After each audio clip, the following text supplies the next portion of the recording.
Welcome back. We're going to talk about Syria now. Obviously, Bashar Assad has gone, fled the country with his family, gone to Russia with only his £2 billion fortune for solace. He's actually moved into this massive luxury block of flats, and he won't have a mortgage problem because he owns the block of flats.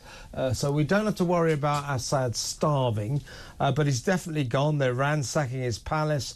These various ragtag rebels have taken power, and probably we are now in more trouble than when Assad was in power. He's gone now. Russell, we're going to talk about why Labour have for so long tried to keep him in power. But you've got a list of some of his more attractive achievements. Yeah, I was inspired by this outrageous tweet from John Simpson, of course, ex-BBC today, that said... Well, no, he's not ex-BBC, he is BBC. Is he still... Oh, yeah, he's World Affairs. Wandering around, is he? No, he's 300 years old, but he's still there. I thought he'd been put out to pasture, but he should be, as far as I'm concerned. He should be, as far as I'm concerned, based on what you said today. Assad is weak rather than wicked, he said. Well, let me tell you how wicked Assad has been. They reckon he's killed about 300,000 of his own people, so he's kind of Stalin-esque in that respect. And how has he done that? Well, he's had 11,000 Syrians tortured and executed, including multiple children. And, of course, famously, he deployed chemical weapons on his own people. Yeah. Would be like our government unleashing chemical weapons in Trafalgar Square. It's pretty much what he did to his own people. He also then decided, and again, because there's been such an uprising by his own people against him, because, of course, he's the man with a multi-million-pound car collection. His wife makes Imelda Marcos look poor when it comes to shoes and handbags. Rich. Don't worry about that. So people kicking off at the fact that obviously it was a terribly tyrannical regime. So he decided one day to use barrel bombs on his own people. And then there was what's called the massacre at Hula, which was army troops deployed holding up portraits of him while they shot at the crowd. And it says here the scale of killing was massive. The total horror of the Assad regime. And so on and so on. And then, you'll like this, Kev, I'm afraid, or not, he decided, of course, because he was being criticised publicly by the press, that he would then start to target journalists, and so he took some of those out as well. Syria there's been an exodus in total of refugees from Syria of about 9 million of them. 9 million refugees. So let me tell you, we can expect more now.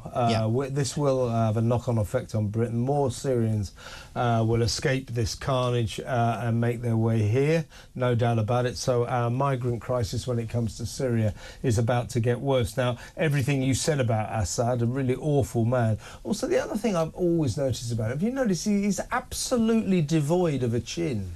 I mean, he doesn't have a chin. Here's his bottom lip, and then it goes, boom, chinless Assad. Straight down. I mean, he literally is the chinless wonder. Also, he has a British wife. Now, what on earth is wrong with her? I mean, she must have a proper screw loose. Well, you know. I mean, she likes her shoes and her handbags, but living with a multi-murdering tyrant. I mean, there's no excuse for. What first attracted you to the multi-billionaire tyrant,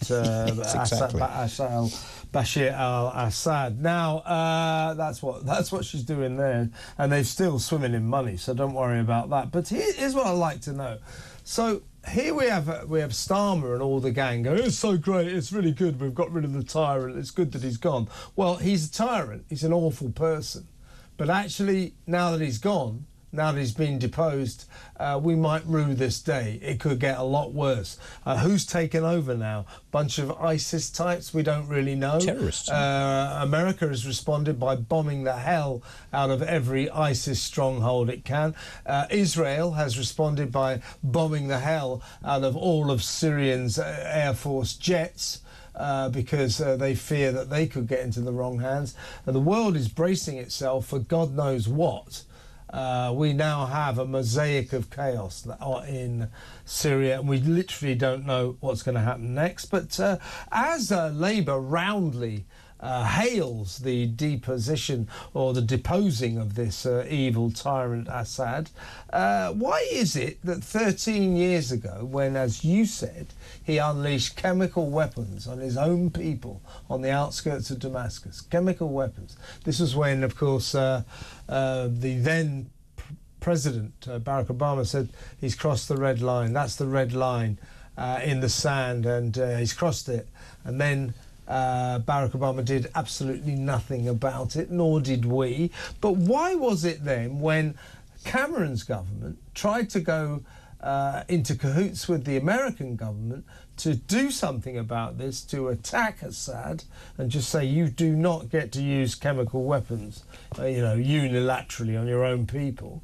When Britain said, let's do something about this, let's link up with America and do something about this, the then Labour leader, Ed Miliband, went into overdrive, got together a coalition of all the opposing parties and successfully voted that move of Cameron's down. Cameron had to accept that they'd been made impotent by the Labour Party, who conspired successfully to keep Assad in power. What's that about? Yeah, I guess so. I suppose there's giving them the benefit of the doubt, there is what comes next, and being concerned about the fact, yes, he's terrible, he's a hooligan, he's a murderer, he's a tyrant, but as we've seen in other parts of the world, I guess Iraq in particular, that it could be worse in terms of his replacement. So I guess there's that. It's a flimsy argument, but there's that argument. I think often, doesn't it always come down to oil?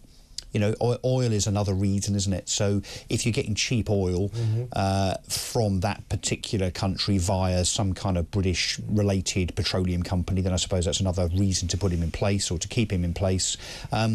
Or something more sinister. You know, I'm afraid, look, the other name that we should mention is Wahid Ali. Now, yeah, he went to Syria many times to have negotiations. Very odd. This is on behalf of the Tony Blair regime. Yeah. So the Labour movement, if you like, from Blair onwards, has always seemed to have been interested in maintaining Assad's power. I think, in fairness, they felt that if Assad went, a kind of domino effect might happen in the Middle East, which may well happen now. I mean, on the plus side, of course, Assad's a close ally of Russia and Iran, so they won't be happy that he's gone. But now we've got this sort of ragtag of rebels, you know, who are connected to ISIS. Yeah, just like Afghanistan now. God knows what's going to happen. Fragmented tribalism and so on. Mosaic of terror. But I read somewhere today, and I can't stand this up because I haven't double-checked if I'm honest, but did I see somewhere earlier on that we are about to give a load of money to Syrians in aid? Well, probably, but I hope we don't do that now. Well, I hope we don't. I hope I'm wrong, but I'm sure I read something, and it might have just been on X, so I'll qualify the fact that it might just be speculation. But if Keir Starmer is now considering giving money to the new regime, which effectively is a combination of ISIS and Al-Qaeda, I mean, I know the man has got... I don't think he'll do that. He can't do that. Can we put anything past Keir Starmer? No, but he's not going to give money to He's about to kill 4,000 pensioners, Keir. He's not going to give money to... Even he's not going to give money to ISIS rebels. But it is interesting, or it will be interesting, to see how Labour navigates its way through these stormy Middle Eastern seas, because traditionally it's gone out of its way to keep Bashar al-Assad in power, presumably for stability in the area. But literally, I don't think anybody really knows what's going to happen next. And that, to say the least, is worrying. Let me know what you think. 0344 499 1000. When we come back, I'll tell you what, yesterday morning I was wondering, I was lying there in bed with the telly on, I was thinking, do you know what? I need a government spokesman to explain to me exactly what the Syria situation is. You know, the kind of a clever person from the cabinet. Concise. Unfortunately, we got Angela Rayner. We will show you what she had to say about the Syrian crisis. It proved that she knows even less about the Syrian crisis than she does about our housing crisis. And the worrying thing there is she's the housing secretary. So Angela Rayner next. Stay tuned.